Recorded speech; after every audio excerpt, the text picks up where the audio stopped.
ahead and say something. I'm back. Before we get to it, make sure you like, comment, subscribe. Make sure you always watch full video.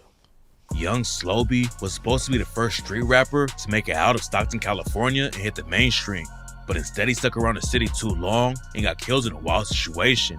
Today we're breaking down how young Slo-Be was tragically murdered in his hometown. Young Slo-Be came up in the southeast area of Stockton called Nightingale. In an interview with The Innovators, Slo said growing up in the hood was definitely rough, but he didn't think it was that bad. Slo's mom knew all about the streets, but works a normal 9-to-5 job. But the situation with his dad was different. Slo's dad was active in the trenches the whole time Slo was growing up, but they didn't really get along back in the day. He lived with his mom and grandma, but Slo ended up following his dad into the street life. Slo was into sports back in the day, but he was surrounded by dudes who were hustling in the trenches. He said when you're always around that kind of environment, you don't want to feel left out. And that's why a lot of dudes end up hopping off the porch and getting active. A lot of Slo's homies and cousins were gangbanging, and every time he walked outside the door, he saw the OGs in the neighborhood making money. His mom did her best to keep him away from all of that, but by the time he was a teenager, Slo was already repping the Bloods. Slo learned from his dad how to move in the streets, but gangbanging wasn't the only connection they had. Slo's dad wanted to be a rapper and set up a little studio in his crib. His uncle was also rapping back then, and Slo wanted to hop in the booth and see what he could do. One day when he was staying with his dad, Slo snuck into the studio and laid down his first track while his dad was out of the house. He wasn't supposed to ever go in the studio, but Slo left the computer on after recording the track so his dad would come home and hear it. When Slo's dad found out he was in the studio, he was pressed about it at first, but after he listened to the track Slo made, he realized how much potential he had. Back in 2018, Slo started taking rap more seriously. I don't care, bro. Like, it's sad. Like, condolences to him, bro. But like, I heard, like, I've done reaction videos to his music, and it's still crazy. I think he still got music still dropping. That let you know he was putting in a lot of work, But it be sad. Like I don't be making it seem. I don't be wanting to make it seem like if you're doing something, that's the only time that you should know that you should move out of a.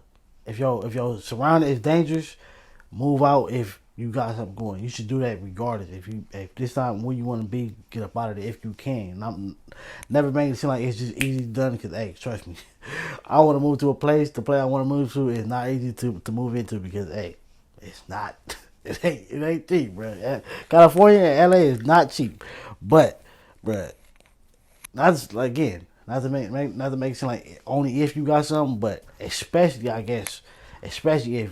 And you got some type of talent, you got some type of ambition about yourself, you want to be something in life, something special, something positive, you got to move. Even though this world is crazy within itself, at least try to move out of your craziness, like your crazy surroundings. Hopefully, around something else, it might still be a little hectic, but hopefully it might be a little bit better because it'd be sad when people be having so much talent and they don't even get to fully explore it. Like, that'd be sad, man. But he didn't just blow up overnight. Some dudes drop one hot track and go viral off the jump. Slo's come up in the rap game wasn't like that though. At first he thought he started racking up crazy views on his first tracks, but then he realized how hard it really was to break into the industry.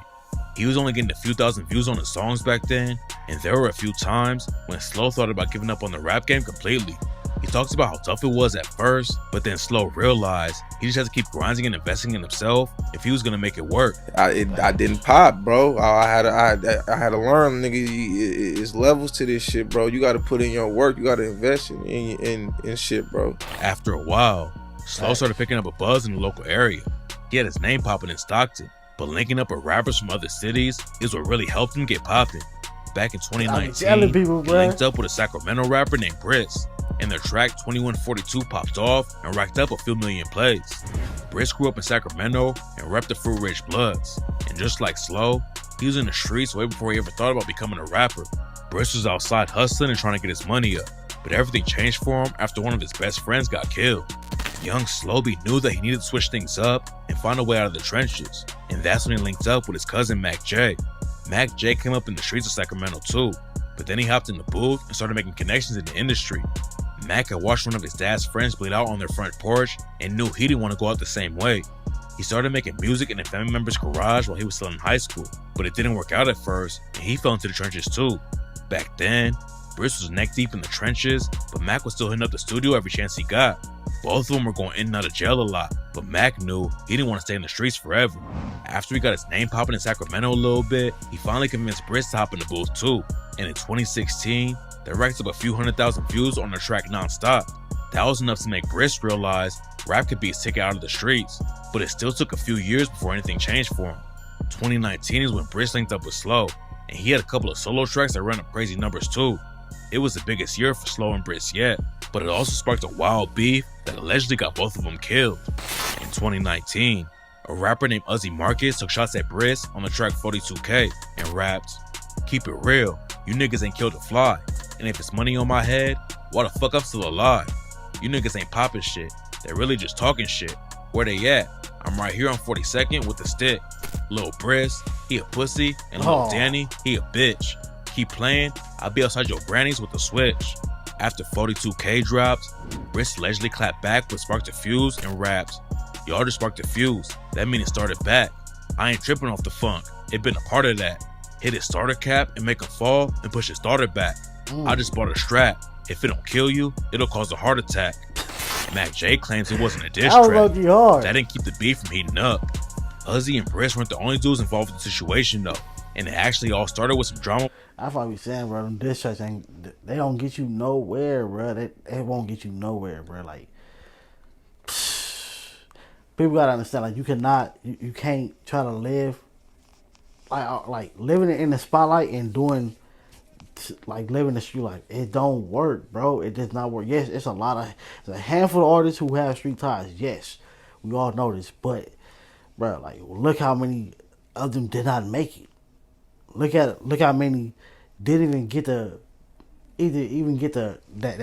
moment when their first video went viral. Like, you probably know somebody person who had hella talent, but they live in the street life. They trying to be a rapper, and it's like, bro, you cannot do both, bro. Like, you gotta pick and choose one. Sadly, yes, a lot of people didn't made it, but a lot of people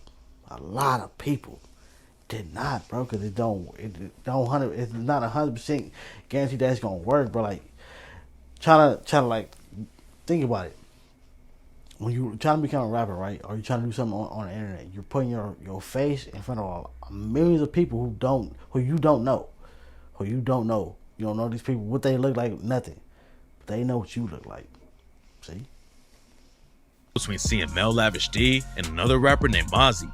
Mozzie and Lavish D had issues that went deeper into rap, and in 2014, Mozzie took a shot at him on the track "I'm Just Being Honest" and said, "We can pistol play, but that ain't something you want to do.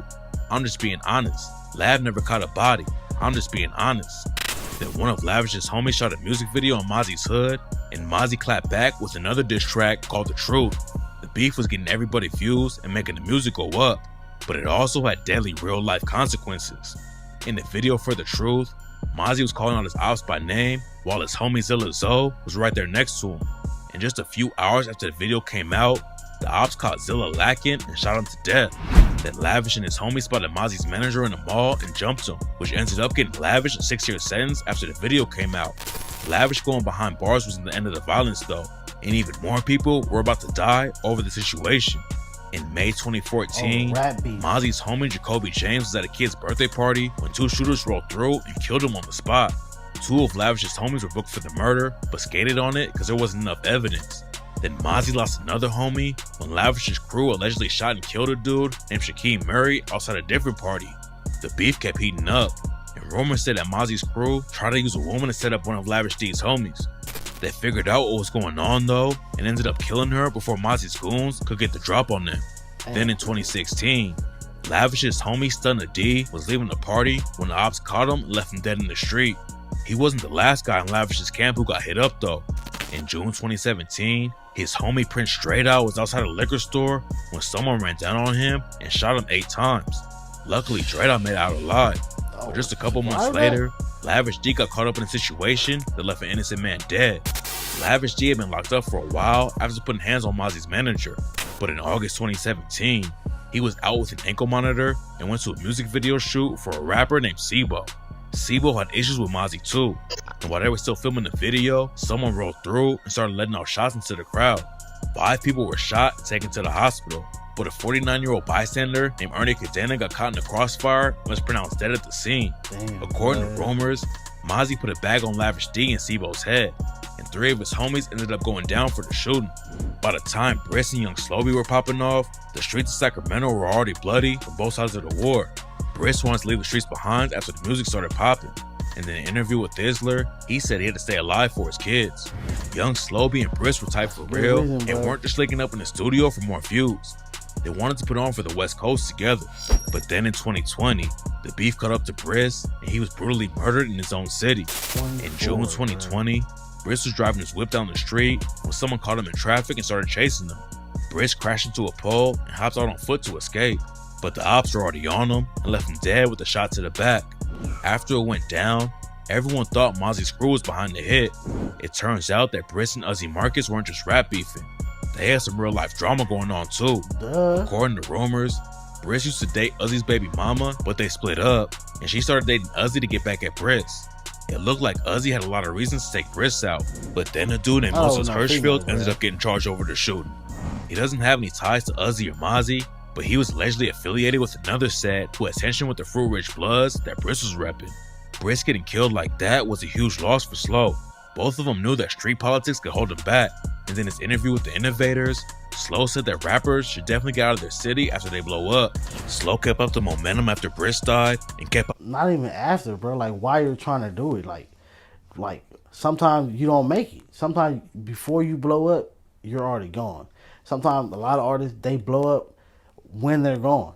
That'd be the saddest thing ever. Like, they music all of a sudden start going hella numbers. They're gone, bro.